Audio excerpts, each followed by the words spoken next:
A oportunidade perfeita para você participar da sala educacional é hoje, é agora. E cada dia que passa, ela vai diminuindo aquela janela para você participar ou não. É como se fosse aquela grade de transferência que tem, né? Seja no futebol, na escola, enfim, na faculdade. O que eu estou te oferecendo aqui agora é, acima de tudo, preço justo, acompanhamento, disciplina, tudo.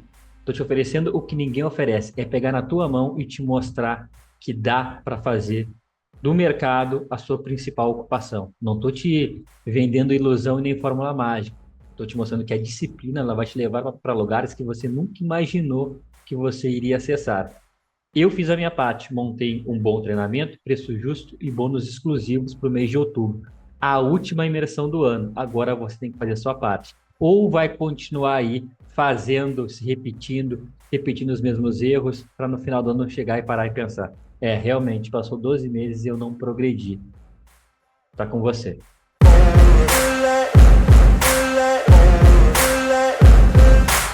Fala pessoal, beleza? Filipelli na área, passando para mais um mapa do tesouro aqui com vocês, né? Te entrego esse conteúdo aqui há mais de 3 anos. O que que eu peço em troca? O teu like, que adivinha só, hoje está na promoção, hoje é de graça. Teu comentário também que está de graça, teu compartilhamento que está de graça, vai te exigir alguns segundinhos do teu dia, mas vai ajudar pra caramba, né? Esse númerozinho, tanto do YouTube quanto do Instagram, entender que o nosso conteúdo é relevante e entregar ele de maneira orgânica para o maior número de pessoas possíveis. Conto contigo aí nessa luta contra o algoritmo,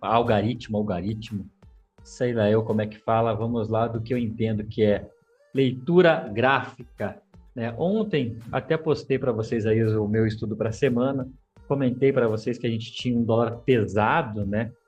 Principalmente dentro do gráfico semanal, e possivelmente a saída de menor resistência para o dólar seria a ponta vendedora. Isso tudo graficamente falando. Claro que aí a gente tem geopolítica, macroeconomia que vão influenciar assim, no preço. Embora não haja notícia nova para o mercado, né? A gente sabe que está tudo precificado, exceto os atos de Deus aí. Mas, enfim, a abertura ela veio até bem alinhada com a análise que eu tinha feito aí no meu pré-mercado, né, no meu estudo para a semana aí com o pessoal. E a gente teve o mercado abrindo com um pequeno gap de alta em região de contexto e logo em seguida ele já entrega um movimento vendedor. Não tivemos um ponto de venda técnico e claro, que quer dizer, o ponto de venda técnico sim, mas o problema é a gente posicionar o stop. Então a gente sabe que o ponto de venda hoje ele morava na perda mínima do candle 1 aqui dentro do dólar, né? Então, ou seja, mercado pesado, mercado apontando uma série de menor resistência à ponta vendedora. Temos o candle 1, que é o principal candle do dia, né, até o momento, já fechando lá na sua mínima. A venda está clara, é na mínima dele. O problema é posicionar esse stop.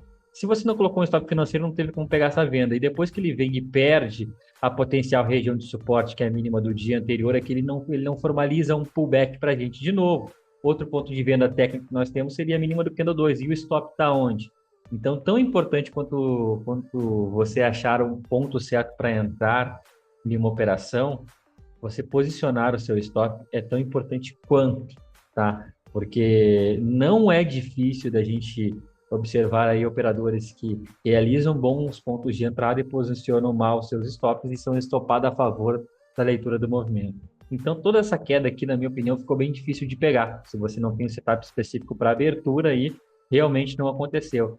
Eu fiquei de olho aqui em uma possível regressão à média móvel de 9 períodos, né, para uma continuidade da ponta vendedora, porque a favor do macro seria o mais óbvio. Acontece que não acionou a venda, depois até mesmo comentei com o pessoal que se tivesse um fechamento abaixo da média móvel de 9 valeria uma venda, não fechou, e acaba que ele monta um fundo mais alto do que o fundo anterior e formaliza o bom e velho pivô de alta. Só que tem esse pivô de alta, ele tem um problema, tá, pessoal? O principal problema dele é que ele vem, perde o suporte, e o suporte, quando é perdido, ele vira uma potencial resistência. Então, todo mundo que arriscou a compra na máxima do candle 15, colocou stop no próprio candle 15, mesmo tendo cruzamento de médias aqui dentro dessa região aqui, é uma operação que eu julgo ela para operadores mais experientes, porque você trabalhou com uma expectativa matemática, uma potencial expectativa matemática negativa, né? Porque se realmente esse preço viesse aqui, trocasse polaridade com a mínima do dia anterior e voltasse a cair, você teria que se proteger muito rápido da operação ou bater uma parcial muito curta. Não foi isso que aconteceu dessa vez, mas eu gosto de pensar que é isso que vai acontecer, pelo menos é dessa forma como eu trabalho, né? Então, isso é uma consistência comportamental, é você ter os seus indicadores e respeitar eles todo santo dia, eles funcionando ou não, porque não é todo dia que máxima e mínima e ajuste vai funcionar, não é todo dia que média vai funcionar, não é todo dia que teu setup vai funcionar. Então, isso tem que ficar muito bem claro. Mas agora, a tua consistência comportamental ela tem que estar ali todo santo dia fazendo a mesma coisa. Não importa se no dia anterior deu gain, se no dia anterior deu loss. Né? Para mim, são pontos importantes. Então, até comentei com o pessoal da sala. Quem for entrar nessa compra aí, né, vai estar entrando em um movimento que, caso dê errado, caso o stop seja acionado, sabe muito bem o motivo que foi estopado. Trabalhou contra a mínima do dia anterior, não tinha expectativa matemática, não tinha o seu 1 para 1 livre aqui. Acontece que o mercado foi lá e andou. O que, por vezes, eu não gosto quando isso acontece, mesmo aqui na sala a gente pegando o movimento, né, e ele pagando, eu não gosto quando isso dá certo, porque às vezes faz, né, o operador pensar que não, isso não funciona. E dentro da minha leitura de mercado, isso aqui é importantíssimo, essas trocas de polaridade, máximas e mínimas e ajuste, a gente tem que respeitar. No mercado, a gente toma uns tombos feios quando a gente para de respeitar algumas coisas que a gente vinha trazendo com disciplina.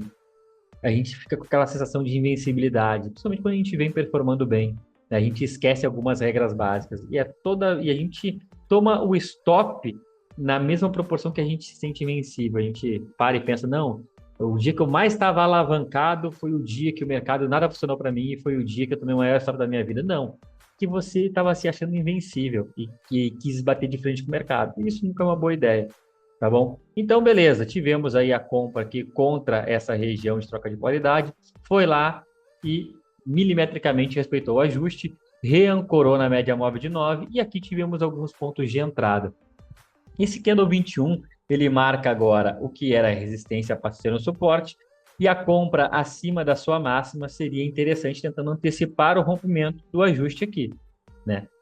Poderia ter pego aqui no candle 22? Poderia, mas achei muito beira de barranco aqui essa entrada, não fiquei confortável em passar lá para a sala e passei quando a gente teve o fechamento acima da máxima do candle 21, realmente rejeitando esse candle aqui, só que essa operação aqui, infelizmente, ela não andou, não deu até mesmo a oportunidade de sair no 0 a 0 e quem entrou comprado, né, posicionando o stop no candle 23 aqui, foi estopado. Pô, Felipe, se eu tivesse colocado o stop lá no fundo, eu não teria sido estopado. Beleza, mas aí tem que ver se o seu bolso aguenta, né? Essa que é a grande verdade. Então, aqui acertamos uma operação agressiva. Aqui seria tão agressiva quanto também essa entrada na máxima do candle 23, mas ela seria um pouco mais, como que eu posso falar, mais alinhada com esse movimento prévio aqui. Então, já tinha trocado a polaridade, né? Tudo indicaria que, batendo na região de máxima, né, nós nos protegeríamos, né? Nós iríamos nos proteger aqui. Enfim, o mercado dá essa falhada aqui e depois sim entrega esse movimento que aí vai, rompe, ajuste, rompe média móvel de 200. A parte da tarde ele ficou bandeirando, eu até tentei acompanhar aqui esse mercado, mas depois tive que resolver algumas outras coisas aqui. Todo e qualquer rompimento que aconteceu aqui, na verdade, não foi um rompimento fluido, né? Não foi aquele movimento que andou, ficou mais aquele padrãozinho de caixote no final da tarde aí, que a gente tem que aguardar o dia de amanhã para ver se realmente ele vai romper, a gente vai conseguir trabalhar contra as médias dos tempos gráficos maiores para poder ter continuidade da ponta compradora. Beleza? Então, esse foi o dólar. Vamos para o índice rapidamente aqui. Índice também finalizou a semana anterior pesado, bem pesado, né? E ainda comentei com o pessoal, caso a gente tenha alguma coisa na ponta compradora hoje, a gente tem que tomar cuidado por conta que pode ser só uma correção da semana anterior, que foi uma semana pesada, talvez ele corrija ali algo em torno de 38% ou 50%, quando o assunto é retração de FIBO, para depois voltar a cair, porque tínhamos um pivô muito bem alinhado no 60%. A abertura, ela até tinha possibilidade de entrada na ponta compradora para operadores agressivos, aí, operadores, né, de abertura especificamente, teríamos um ponto de compra aqui que teria recompensado muito bem, né, a agressividade do operador. Para quem é um pouco mais tradicional, digamos assim, espera o mercado apresentar os movimentos, não tivemos nada a favor, né, desse movimento de subida aqui, dessa perna de impulso. Pelo contrário, tínhamos média móvel de 200 no gráfico de 10 minutos, atrapalhando a subida, no gráfico de 15 minutos, tínhamos a média móvel de 9 do gráfico diário, então tinha uma série de barreiras aqui que poderia realmente fazer preço dentro desse índice. Na verdade, quando ele sobe derivando, eu até comentei com o pessoal, a gente tem que ficar atento aqui para uma possível quebra de estrutura, entendendo que o mercado ele não conseguiu dar continuidade né, nessa primeira hora de mercado, e talvez ele venha trocar polaridade, que seria um interessantíssimo aqui com a máxima do dia anterior que é rompida. E para operadores mais agressivos, ainda passei essa venda da mínima do candle 14 aqui na sala, ou seja, ele sobe derivando, coloca um candle frustrando o movimento prévio, fechando abaixo da média móvel de 9. A nossa operação aqui era bem simples, era sair da média móvel de 9 e buscar a média móvel de 20 períodos, um trade muito bom evoluindo aí para a região de mínima de máxima do dia anterior, para quem sabe trocar de qualidade e voltar a subir. Acontece que ele foi muito além, entregou até muito mais aqui para a gente. Então, conseguimos visualizar a venda. O risco da operação estava na casa dos 225 pontos. Ele entrega para a gente um para um aqui. Então, o primeiro trade do dia, a gente já teve nossos 225 pontos no bolso. E a contabilidade vai ser essa, no risco um para um, porque essa é a bandeira que eu levanto com vocês, né? Colocar um para um no bolso. Mas para operadores mais experientes, mais agressivos, ele foi lá buscar a região de média móvel de 200. Então, teve aí mais de 800 pontos no trade. Quer dizer que você é obrigado a pegar os 800 pontos? Não, você tem que se preocupar em parar de perder. É isso que você tem que entender. Você não é obrigado a pontuar. Se você é um cara que ainda não pontua, que todo mês está achando negativo, se preocupa em parar de perder, cara. Essa tem que ser a tua principal preocupação. Depois a gente começa a empatar, entender, né, se conhecer dentro do mercado, depois a gente vai em busca do nosso bom e velho 1 para 1. Porque o 1 para 1, ele não deixa o operador fechar o mês negativo, principalmente se ele tiver um pouco mais de brio e querer correr atrás de melhorar até mesmo sua taxa de acerto. Aí chega a ser viciante o 1 para 1, beleza? Após isso, entendemos que o mercado ele vem, entrega bons alvos para venda, chega em região de potencial suporte, média móvel de 200 e ajuste, e aqui ele parte em disparada, né? Mas também eu não sou obrigado a acertar a origem no movimento. Pô, mas aqui a gente quase acertou a máxima do dia, sou obrigado a comprar a mínima também aqui? Também não. Né? A gente tem que esperar para trabalhar de maneira técnica. E quando ele coloca a perna de impulso dentro dessa região, trabalha novamente acima da máxima do dia anterior e deixa um pivôzinho alinhado aqui, até que tivemos duas situações aqui na sala. Tivemos dois pontos de compra aqui, na verdade. Né? Tivemos a compra por violação, que aí exigia um pouco mais de time e experiência dos operadores aqui. Então, tivemos aqui o risco na casa dos seus 245 pontos.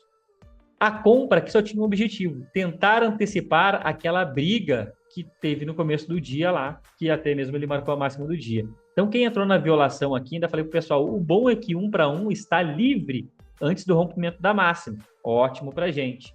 E depois, como aqui não foi ancorado pelas médias, seria uma entrada por confirmação. E aí o risco ele seria um pouco diferente, e aí o operador teria que ser ágil e experiência para esse tipo de entrada aqui, que aí pegaria o candle 25 como referência e um risco de 265 pontos aqui. E ambos pagaram 1 para 1. Percebe isso? Quem comprou, digamos assim, entre aspas, atrasado, que foi o candle 25, teve seu risco 1 para 1 no bolso. Teve, não teve? Quem foi mais agressivo e comprou a violação, teve seu risco 1 para 1 no bolso e quase o 2 para 1. Então, ou seja, 1 para 1, ele não vai te quebrar. Tem que ter disciplina de entrar e deixar a tua entrada, a tua entrada apregoada, teu stop, né, muito bem posicionado e teu stop gain lá posicionado também. Tem que ser um robô para isso daqui, porque aqui a gente teve 3 oportunidades e todas elas pagaram. É como eu falei para o pessoal na sala, hoje não dá para ter ninguém no negativo aqui no índice. Porque tivemos 3 leituras e as 3 pagaram 1 para 1. É impossível fechar no negativo. Só se o cara... Eu falei para comprar, o cara vendeu. Eu falei para vender, o cara ele fez tudo ao contrário. Aí beleza, aí é o problema comportamental dele, a minha parte eu fiz. Mas 3 operações muito bem realizadas. Até a gente pode falar que foi 2, né? Que aqui só mudou o ponto de entrada, né? Uma foi violação e outra foi confirmação. Mas todas elas pagaram 1 para 1. Então, ou seja, pessoal, é simples. É um bom operacional com uma boa leitura de localização de preço e a disciplina de realizar o lucro. Tem que realizar lucro. Não dá para querer todo dia pegar 1 milhão de pontos. Mas hoje, em 2 entradas, a gente conseguiu totalizar 500 pontos contabilizando 1 para 1. Tá ótimo. Um dia muito bom. Entendeu? Ah, mas não teve mais nada na parte da tarde, Felipe. Conforme eu falei, eu fiquei depois envolvido, né, com a vida fora dos stories. Até vi que operadores mais experientes pegaram a vendinha também aqui. E depois até mesmo teria dado um Fusca azul no candle 81, mas aqui o cara teve que se proteger, mas também teria pago 1 para 1. Essa que é a grande verdade aqui. Tá? Até mesmo se Fusca Azul no finalzinho de festa que pagou 1 para 1, mais 160 pontos. Então, ou seja, dá para fazer. Um bom operacional com uma boa disciplina comportamental é o que vai fazer diferença nos teus resultados. E acompanhamento acima de tudo. Beleza, pessoal? Então, mais um mapa do tesouro entregue para os amigos aí. Espero ter ajudado. Amanhã estamos aí de volta com a nossa transmissão da primeira hora de mercado. E, de novo, não perca mais tempo, né? Participe da nossa última imersão operacional do ano e eu tenho certeza que você vai colocar os vagões no trilho e a sua história vai começar a mudar a partir do momento que você começar a operar aqui com a gente. Não estou te prometendo um sonho, é uma realidade, onde você vem para um ambiente onde tem pessoas que estão sedentas pelo sucesso e estão seguindo com aquele pensamento de trincheira. É impossível, o ambiente ele vai te colocar nos eixos. É a mesma coisa quando você vai para um ambiente caótico, o ambiente vai te vencer. Beleza? Então é isso. Espero ter ajudado mais uma vez e no mais o recado é sempre o mesmo. Continue estudando, continue operando, continue aprendendo e nos vemos no book.